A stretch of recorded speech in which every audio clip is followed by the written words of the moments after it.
It's the Andy Griffith Show, Facts and Trivia, with your host, Bob Snap.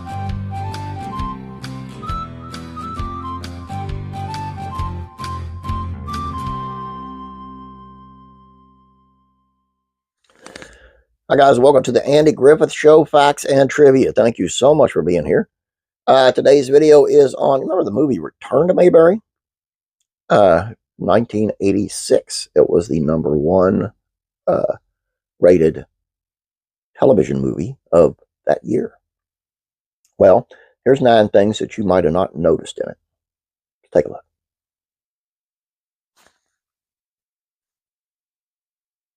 The original Mayberry had been destroyed. In the 60s, filming of the Andy Griffith Show took place on a 40-acre studio lot in Culver City, California, the hub for Desilu production. This is why you can spot familiar Mayberry businesses and streets in other Desilu shows, such as Star Trek and Mission Impossible. However, in '76, the entire facility was demolished. At least they didn't blow up Mayberry for an exploitation film. That meant when production began on Return to Mayberry a decade later in '86, a new Mayberry needed to be constructed. Try to spot the differences. It's particularly noticeable in the closing shot when Andy and Barney raise the American flag on a street that stretched to the horizon. Judy Jetson was the voice of Aunt Bee. Frances Bobbier had retired from acting following her time on Mayberry RFD. In fact, she had moved to North Carolina, to a small town not far from the fictional Mayberry. Some claim that Bobbier did not reprise her role as Aunt Bee and return to Mayberry for health reasons. She passed away 3 years later in '89. While others speculate she was merely not interested. Thus, Aunt Bee does not appear in the reunion movie, though her voice is heard. This is actually Janet Waldo performing as Bee. You know the cartoon legend best as Judy Jetson, Pearl Slag Hoople, Penelope Pitstop, Josie the Pussycat, and more. And she did physically appear in Mayberry too in the Andy Griffith episode, Wife for Andy.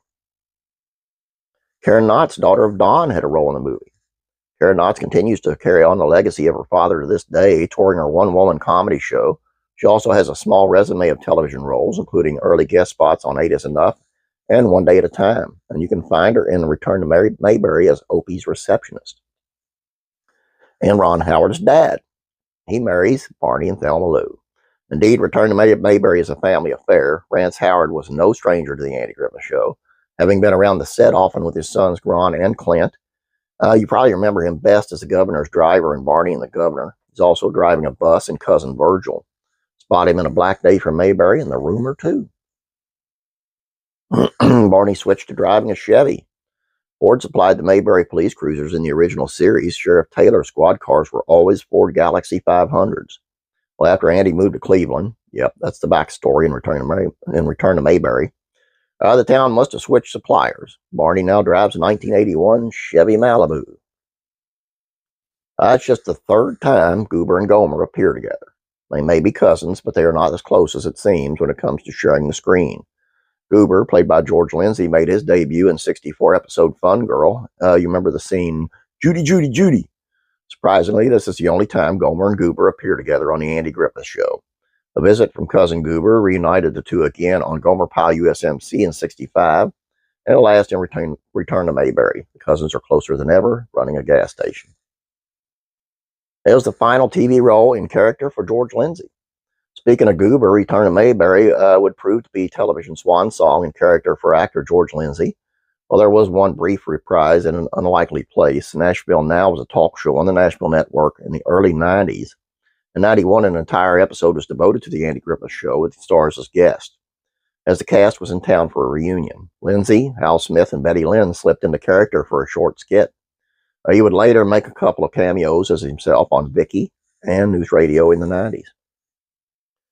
A certain Taylor child seemed to be missing. Remember this baby? Samuel Taylor, child of Andy and Helen. He was first seen in Andy's baby in an episode of Mayberry RFD. Opie's kid brother would have been around 17 years old in Return to Mayberry. However, no mention is made of this boy, nor is he seen.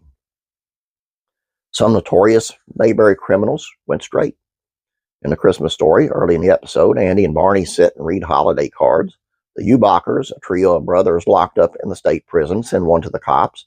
See a close-up of the card, which reads, "Greetings from state prison." Well, the Ubachers must have reformed after 2 decades. Look for the U-Bockers hardware store and return to Mayberry. They're now businessmen, presumably. Something else that was missing. Where was Dud? Dud and Charlene. Charlene there. Briscoe was there. The boys were there. No Dud. Poor Dud. That's all I have for you. Hope you guys enjoyed this. Please don't forget about classic TV facts and trivia. It's on All in the Family. Classic rock and country music facts and trivia. It's on the Eagles. Please check them out. Subscribe. If you have not yet, please subscribe here. Please like this video. Thank you very much. Have a great day, guys. God bless. Praying for you.